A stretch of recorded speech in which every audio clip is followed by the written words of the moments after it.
as a director, di ba, yun lang din yung you can hope for, that it will open discussion. Sa pelikula namin, wala naman kaming intensyong magdikta ng tama at mali. But otherwise, gusto lang namin ipakita kung ano yung nangyayari ngayon. And perhaps, by doing that, we open the discussion for certain things na mahirap pag-usapan sa atin or minsan hindi na-address. So, yun, gaya ng dito, di ba, yung edad ni Julia, yung character niya na alam niya yung gusto niya, I think is something na gusto kong iwan din sa mga nanonood. Yung ganun ka-powerful na character. So, yun. Salamat. Thank you very much. And I think for our last question, we have a question right here sa front.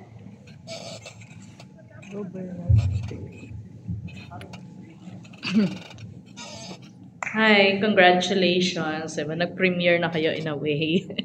I'm Trixie Daus from N01 Entertainment. Yeah. My question is simple. Dahil nga na-discuss si Canseco dito, for the director and Aga, ano yung paborito nyong Canseco piece and how is that song relevant to, you know, an important part in your life? Si Direk mo lagi masasabi dyan. Ako kasi simple lang eh. Sa kanta kasi hindi ko ako mag-lyrics talaga. Mas patono ako, mas melody ako. So, yung gaano kadalasan minsan, yung lumang version nun, parang okay lang. And then when we started doing this film, and I was reintroduced again to the music of George Canseco, that's when I realized na ang daming magagandang kanta na ginawa niyan. Kasama yung ikaw, tapos masaya din ako na dito sa pelikula to na because of the help of Cup of Joe, sa bagong henerasyon, napaiba nila. No? Still maganda pa rin siya lumalabas. So if you're asking me about my favorite songs of Canseco, it's simply Gaano Ka Dala Sa Misa at saka Ikaw.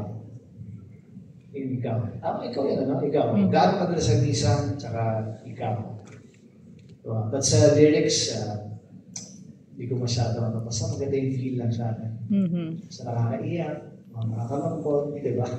Pagka-inlove ka, nakaka-inlove. Pagka hinawalayan ka, masakit. Basta yung tono.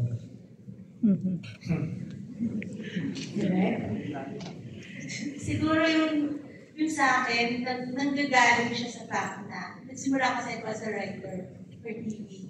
And alam naman natin sa mga teleserye, talagang ang music ni Canseco, madalas gamitin, di ba? So, maraming mga pagkakataon na nagsusulat ako listening to his music para ma-inspire. So, I think doon ang galing yung love ko for Canseco. In terms of yung favorite ko naman na Canseco song, siguro dalawa, yung Gaano Kadalas, tsaka yung isa hindi namin ginamit dito eh, pero gusto ko rin yung Hirap. Yeah. Thank you. Thank you.